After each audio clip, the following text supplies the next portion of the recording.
namo, kurera namo.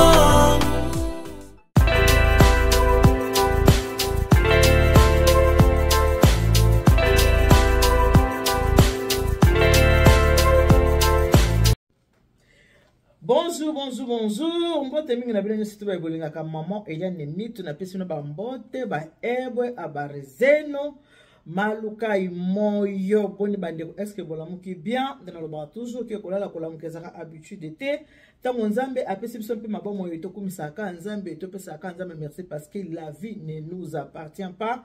Ce que tu as dit, c'est merci mingi na bino surtout ba bolinga ka maman Eliane Nitu obo seplaka na ba émission ya maman Eliane Nitu bino surtout oboza abonné na kati ya Eliane Nitu TV ceux qui zamba no boso kutana nga na ko senga na yo o s'abonner na Eliane Nitu TV après avoir ko s'abonner ou activer la notification pour que vous notifié à chaque fois que vous émission sika na kati ya chaîne biso kasi mingi na lobaki so ko za mutakanda ko tala ngai te pour ko sepela na ngai te so mo ko za mutakanda o mo ko za mutaketo to za fanatique révolté to monika ko za mutamote malikundu ko tala ngai te pour ko sepela na yo nanga ete merci na ba o to balinga maman Eliane Nitu merci na bino nyonso to obo partage ka ba émission ya maman Eliane Nitu mena ko senga na bino mingi boye baka ko aimer émission soko tali émission sepeli so cheka pouce boye o aimer na français to pe na anglais ba lobi o like émission et ça la ka bien wana nazo mona ke non bandeko batali basani ni ba sepe na musala oyo ngai na saleli bango lelo tozo kende ko so likambo oyo etali orgueil to so likambo oyo etali orgueil ya biso nyonso tu bato ya mukili ndenge nzamba asala biso mais surtout mingi na kotema na orgueil ya bato oyo babengami basali ya nzambe po ata bible ezoloba na biso ke basali ya nzambe bakozala juger 2 fois 3 fois 4 fois par rapport ya biso oyo tosaka nini tovandaka na baba toza koyoka ndenge baza kote ya biso boyebi ke soko ozokende classe ifo boza na professeur mwa mayele po so aza kote ya bino pe boko kozwa mayele eloko l'église soki bozokende église il faut bozala na mokami moko ya malamu oyo aza kokamba bino bien po bino pe boyeba kolandela malamu liloba na nzambe alors avant kobanda lelo avant tokota vraiment na mozindo ya likambo na kopesa nanu merci na ba chantre ba yembi oyo ba mema biso na ba adoration po likambo to vandeli atokende kosola abandeko tozokende kosolola bizaleli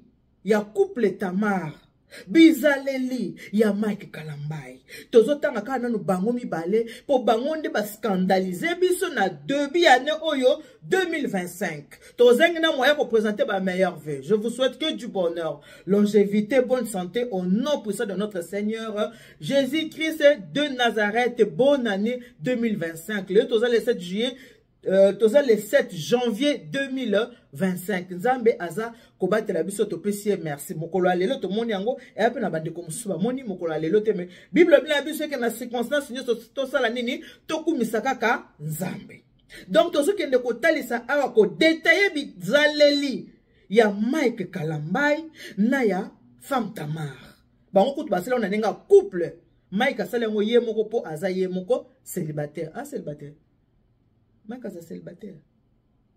Te muto akabona na Mike a divorcé ouais.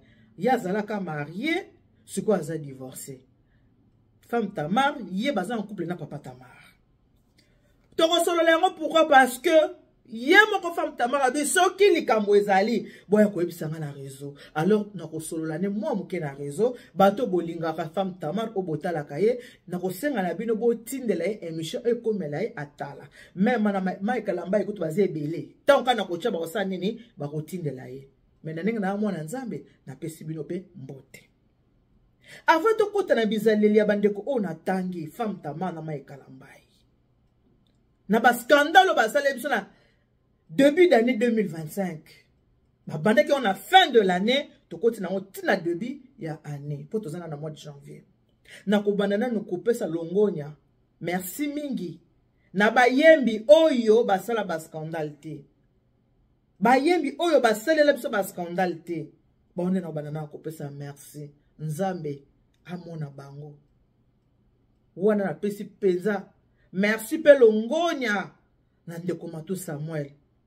soki onapesi bomoi nanga te pai na yo nakopesa na nani soki napesi bomoi nanga te pai na yo nakopesa na nani ayesu we ayesu we ayesu we kolo nanga yoka na eyembeli yemikabaki yesu we yemikabaki yesu yemikabaki yesu yemikabaki yesu we ponga na bika ponga na bika ponga na bika kolo nanga olamuki na tongo tie nzembo yoki ba frisson chair de poule epai na yo kolo yesu e elikia na ngai ntango nyonso sokotiki ngai nzambe onene yo nzembo ekimi obele yo papa boyoki nzambe apambola ndeko matu Samuel na libota na ye mobimba nzambe apambola ndeko matu Samuel na libota na ye mobimba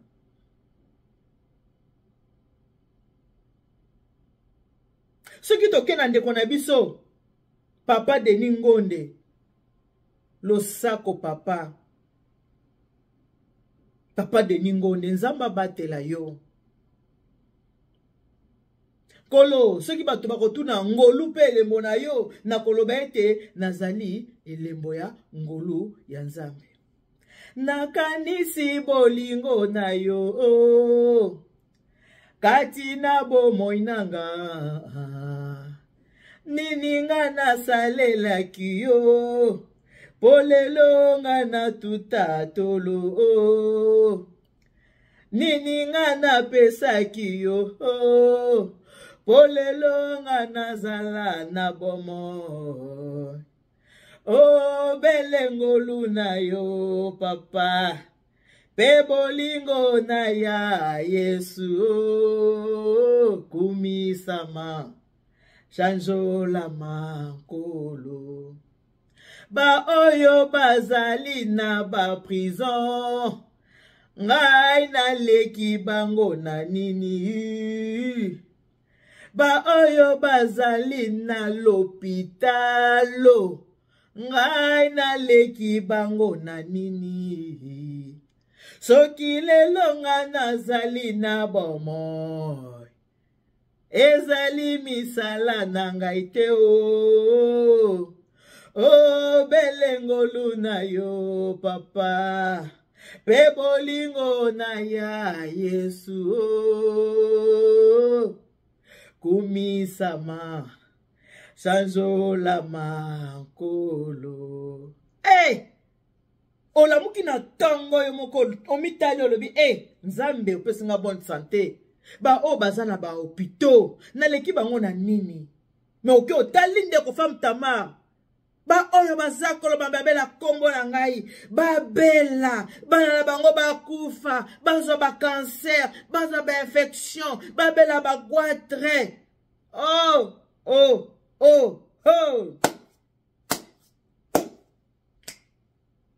que Dieu me préserve bandeko bon moni différence ya basali ya nzambe bon moni différence ya basali na nzambe ba oyo basali ya nzambe balobi ba oyo bazana ba hôpitaux nga na leki bango na nini mais ba musu ba kena cher ba bella bazo ba quoi le monde en envers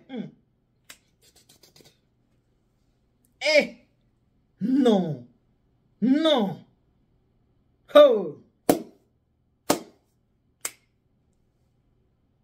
Tokei paix à son âme le vrai adorateur paix à son âme papa l'aime au loto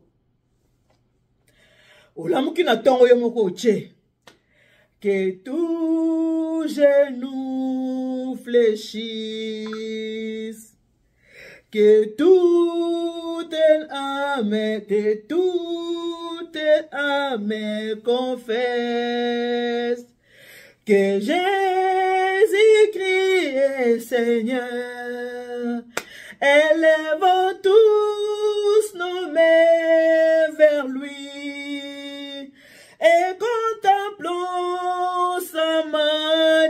puissance.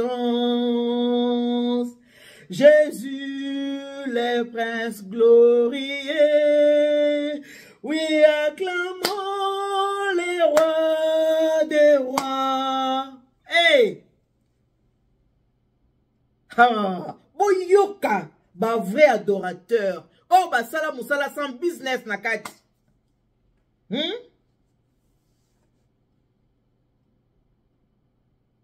Kumama kumama Yesu nanga kumama. Elonga nanga masiya Yesu tika na kumisa yo kumama kumama.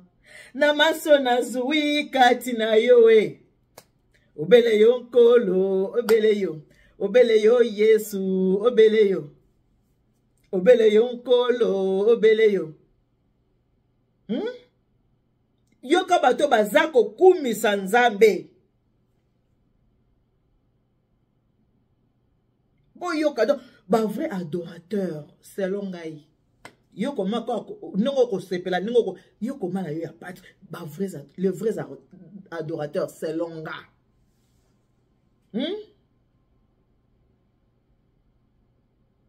Boyoki o tokoki baki basali ya Nzambe bango wana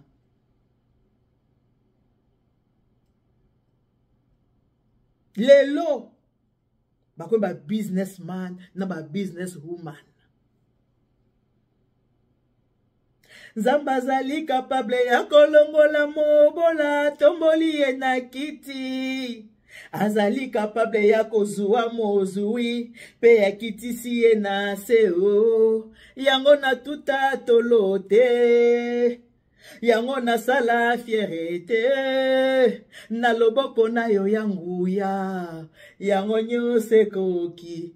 Ae na makasi na ngai te, na nguya na ngai te o, na molimo na yo Nzambe, yango nyose koki. Couple Buloba. Bravo.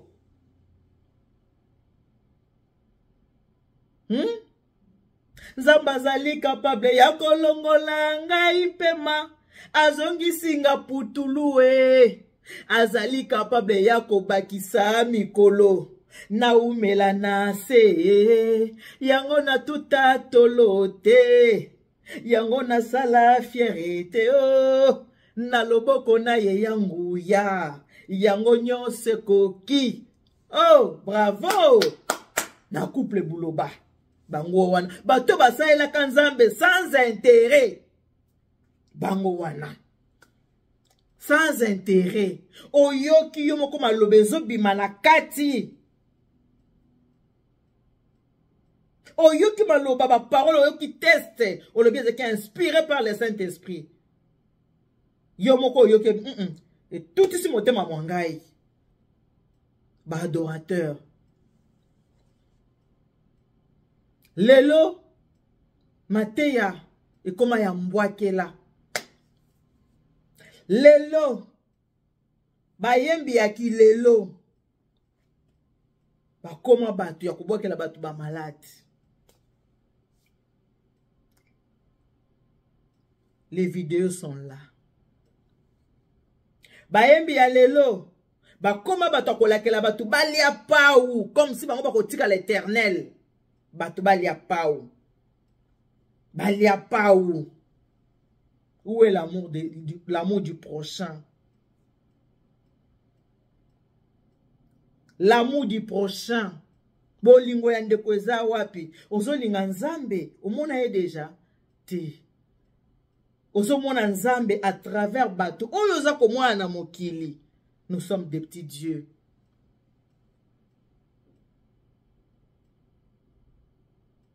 Bino bolingana, bino bolingana. Po ba mokili baye babozali baye kolinanga. Okoyoko souhaiter ma bepo na ndeko aza ko représenter Nzambe. Nous sommes des petits dieux. Nzambe to mona kete. tozomona à travers bilembo makambo azosala olali olamuki na makasi olali na makasi na yote olamuki na makasi na yote ah nzambe na bomoi otali ndeko apembeni molimo ko binzamba zu molimo na epema na kimia lelo bate ya kilelo ba pasteur commerçant lelo tona ba pasteur commerçant totikala komona ta mukolo moko te guerre ya nani frère Matou Samuel na frère Denis Ngonde pour ba période wana ezalaka nde bango mibale Matou Samuel Denis Ngonde totikala komona guerre ta moko te to mona te ke Matou Samuel bazosona na Denis Ngonde to mona te Matou Samuel na Denis Ngonde bazosona totikala komona te mais lelo combien de fois to moni ko swana ya frère Moïse Mbiye na frère Mike Kalambai. Mike et na frère Moïse, est-ce que toi tu peux me regarder comme ça? Les images sont là. Eh bandeko. Ko swana période à Moïse Mbiye na Mike Kalambai ba rien nzela moko. Kasi koswana na bango tomona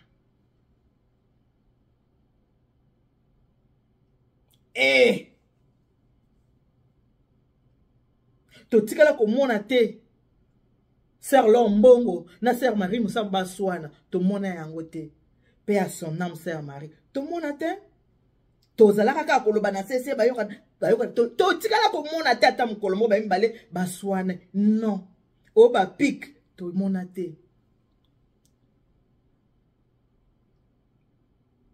Mais botala lelo yo. Botala lelo. Lelo to komi na bato yo. O bazo salela nzambe. Boyebi ke tangu mutu mananda kuneka ki église. Akenda ka église po nazwa kimia. Mutu atika randa kunaye azoke d'église pour kende kozwa kimia. Mutu utra na ndaku na zana ba problème na kende église na yoka liloba ya nzambe po liloba ya nzambe ekitisaka biso motema liloba ya nzambe apezaka. Ozana pasi moko bozoka Bible otangi l'Éternel est mon berger je ne manquerai de rien. Ato zanga keloko akolia est fortifié yo. Olobi ah nzamba lobi yende mobateli na ngai yende kolo na ngai nga na akampate. Na rozange loko akolia te nzambe na tiki juna na maboko na yo nde na okende bonzambe pambolanga na zanga ya kolia te na zanga ya komela te po eza liloba na ye ekomami na Biblia nzamba akotala bi oui mwana nga lobi ya solo mutu akozala ndako na aza na basusi na bima na kende église na kende koyoka liloba ya nzambe metango akende église po yoka liloba ya nzambe ake koyoka mutu aza komodire batunashi ezanga ite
Ba ignorant bango pe ba eza ignorance bandeko ko encourager ka le mal te eza mabe bato ignorance pe kuna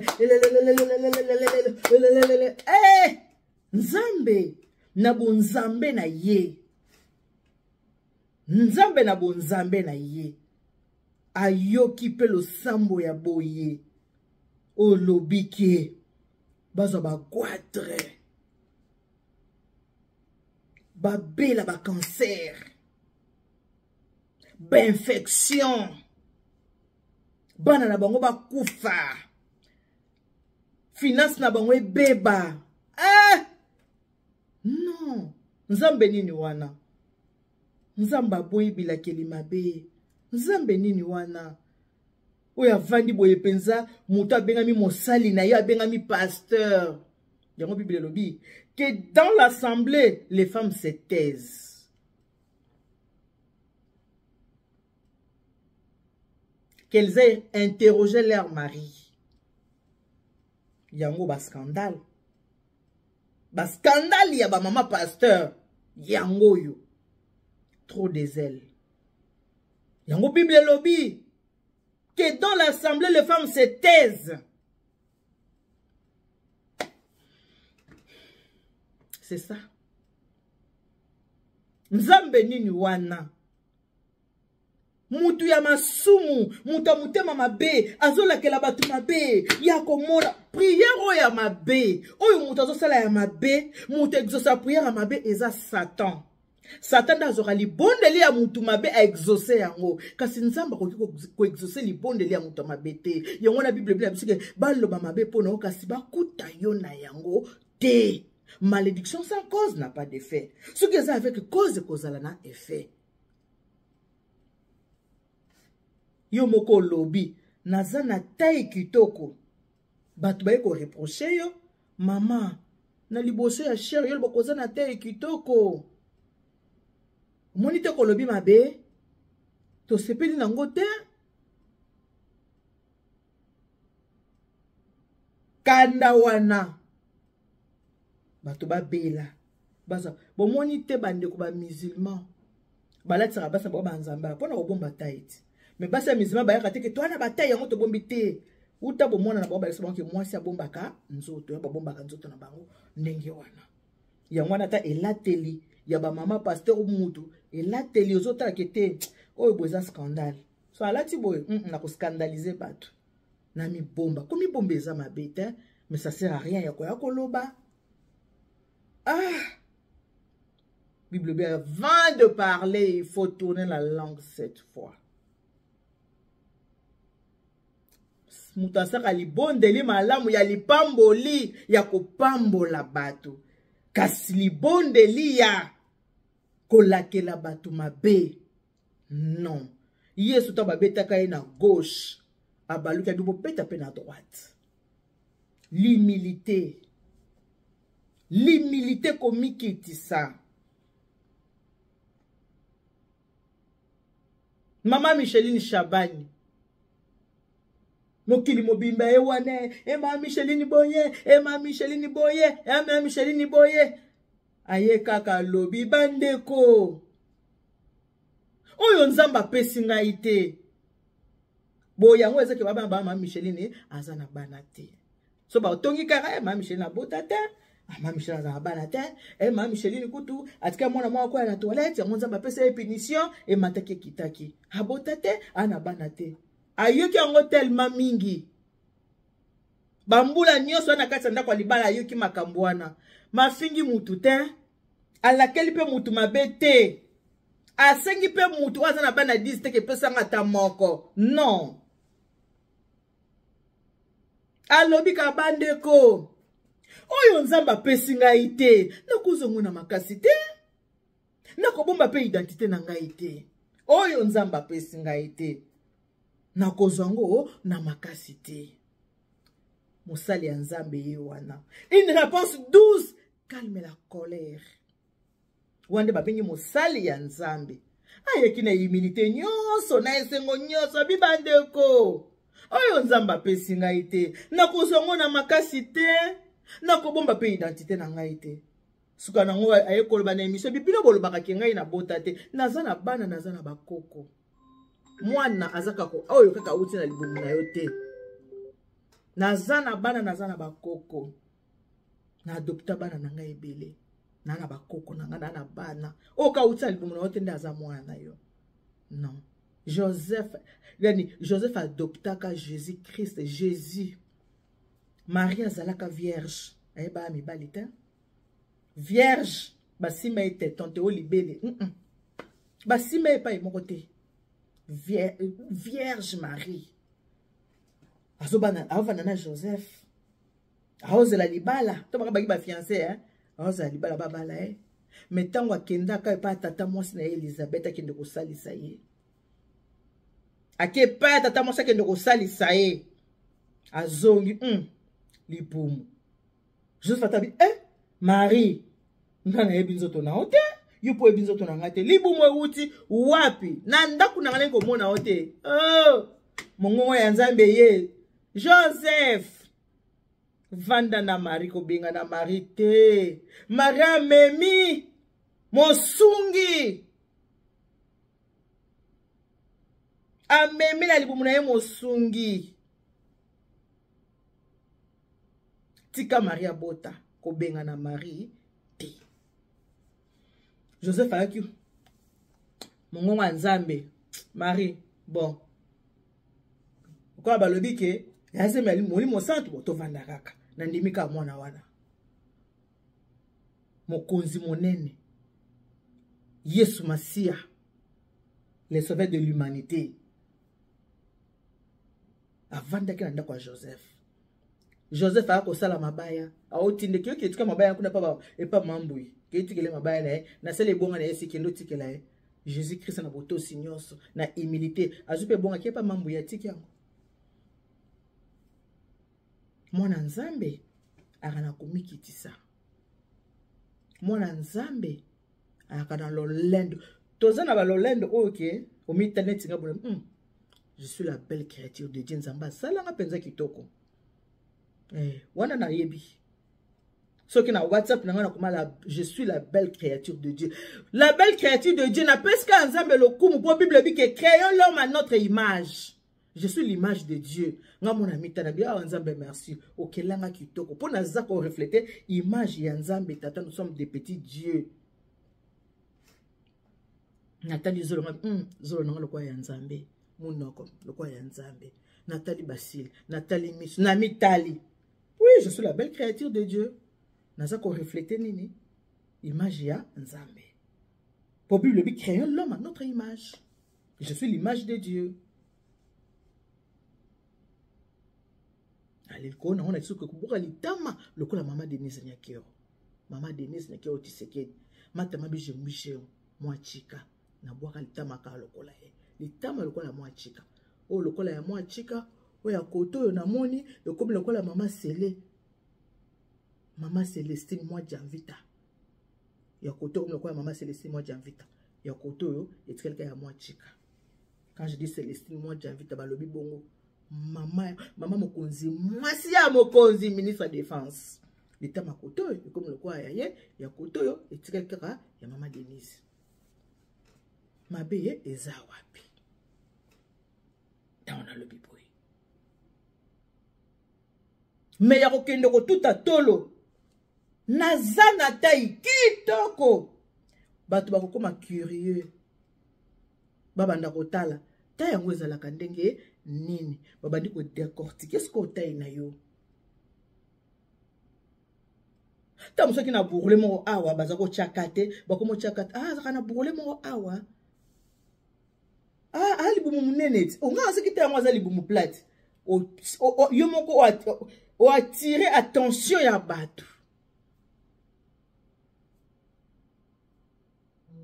siko na tuni soki boyebi ba maladie oyo ndeko alobi ba maladie moko mortel ba maladie moza trop grave mutu soko azobelisa na yebite na libota na yeso asabelisa mutu a cancer na yebite na libota ni est-ce que mutu abela cancer azali to pe na libota ya mobali est-ce que mutu mo asabela cancer est-ce que na libota na mutu mo asabela diabète est-ce que na libota ya mobali ne mutu moko ba maladie incurable toza ko boya bango même na Bible toza ko boya ba maladie incurable ok yepa munganga yebiso ke oza obandi moko lelo yeba nzambe nzambe pona nini kaka ngai nzambe maladi opona nini siko ba maladi ya mabe ya ndenge wana soit disant mosali ya nzambe azana cher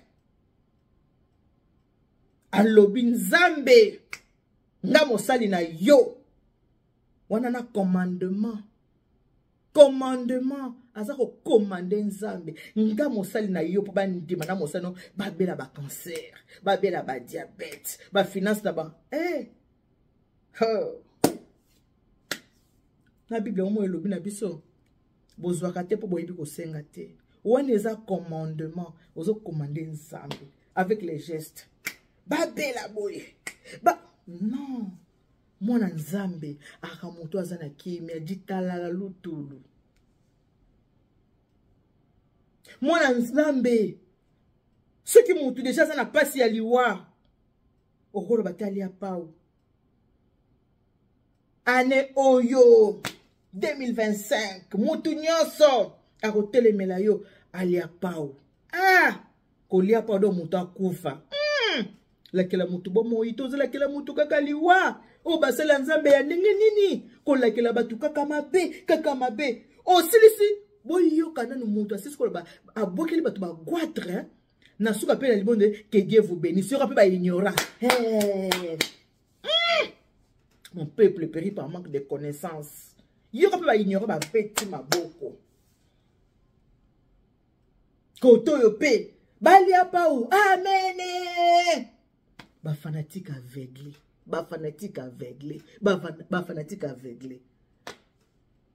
moté ya zamba zana cher ala bato balia pao bino bozongisi amen bakope na style ya sika kande komo lobisa bango langue moto azana kanda komo koloba pe langue chata baraka Jésus est-ce qu'il y a solo chance nzamba ko boma sumukili na mai tenenga bomaka yango sino tende to zindi na ba comportement de to zindi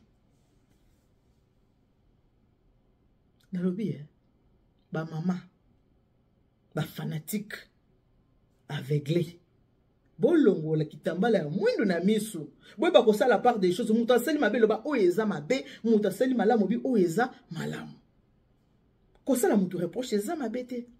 Ce n'est pas bien ce que tu as fait. Alors, ndenge yamabe bazali, yamala mupe baza. Yamabe baza, yamala mupe bazali. Bangonyo sotu, bazaka amabete. Succès oyo, nzambe apesaka. Yangona sepelaka na Bible ezaki nani. Nana lobaki kie pesa ngaka mukie oyo kokina nga kolekisa te pour que na bunga te Bible neza pinzambe langa aya ya bilo bota boko melanga nanu ezaka nani yango yakina apôtre Paul yakina ni Jacob to Job yakina Marc nango wana abosani c'était qui la Bible abi pesa ngaka oyo kokina nga kolekisa te pour que nasa nini na pengwa te bénédiction epengwisaka batu bandeko bénédiction bozomono epengwisaka mutu soki aza na maîtrise te soko ayebi kotala nsima te pa ya uta kotala nsima eloba bandeko na biso bangala eloba bangala baloba soko olei na sani kobosana te ke oliaka pe na kasa soko lei biloko na kati ya sani kobosa na te ko liaka pe na kati ya makasa elakisi ke lelo oyo soko zo mata avion kobosa na te ko tambolaka na fula lelo oyo soko mi kolia beefsteak kobosa na te ko liaka ngombe ya kapa lelo oyo okomi kotiaka belo kobosa na te kotiaka pe synthétique soko za nango koseka baye bazangi te po yo pe avant koma mozwi ozalaka nanu mozangi to pe mobola avant koma mozwi ozalaka mozangi to pe mobola tango nzamba pesi yo koseka ba o bazangi te alors exception zanga te na makambo nyonso bolanda siko motei ya nzambe mosusu oyo amoni makambo na biti bate ya nzambe boye te boyoka mpe motei mosusu ozana tshela bino boyoka mpe motei mosusu ozela tshela bino mpe motei mosusu boyoka ye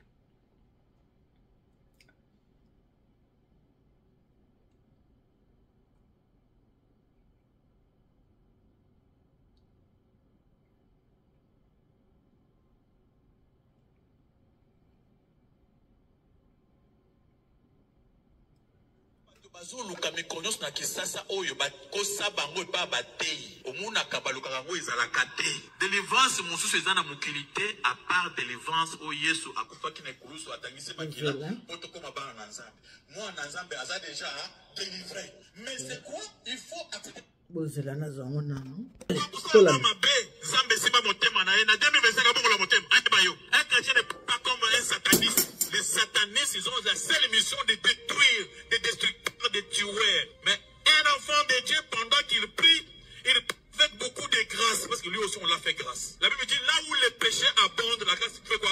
Surabonde. Non. Quand quelqu'un m'a fait du mal dans mes prières, je dois demander à Dieu de lui faire grâce. De faire à ce qu'il comprenne son erreur. De faire à ce que Dieu puisse nous aider à arranger la situation. C'est ça la prière d'un chrétien. Oh, ma prière, oh, ya, non, ne priez pas comme ça des chrétiens.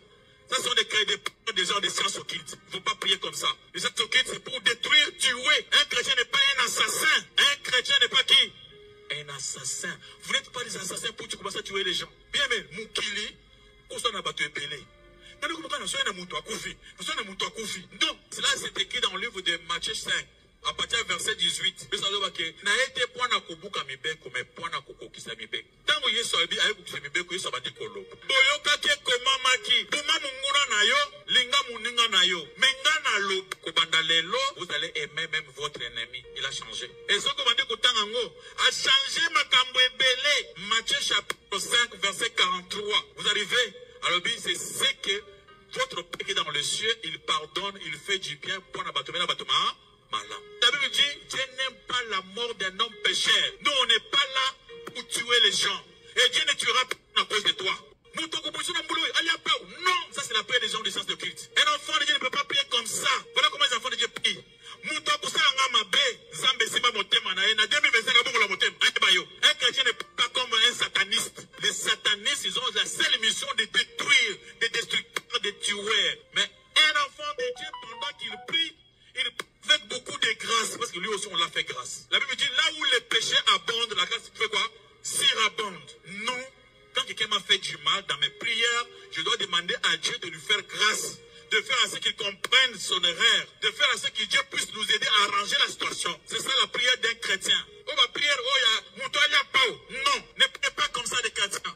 Ça sont des gens de sciences occultes. Boyoki, papa biso lo sambo ya ba chrétien.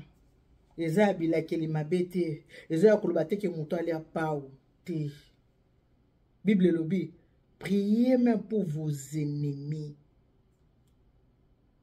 Lelo tozana basali ya soi-disant ya nzambe ya matalana ya TikTok ya Facebook ya Instagram.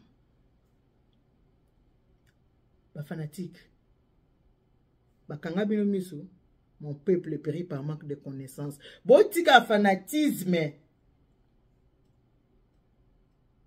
mutazo sala mabe mais bozondi mabozo accompagner na mabe oyo azako sala. Pas amateur ya koyoka ayoka so tali Michel Sepelisio partager na bande ko mosusu batala po émission oyo ekosunga bato bana lolendo. L'humilité précède la gloire. Mwana nzambe ayaka moto lolendo te. Nzambe atombolaka pe akitisaka. Que Dieu vous bénisse. God bless you. Mungu anubariki tata nzamka lusaku muna. Nzamba anubenisha nene bana betu. Ponce boka mataba bizu ba bonne journée. Bye bye.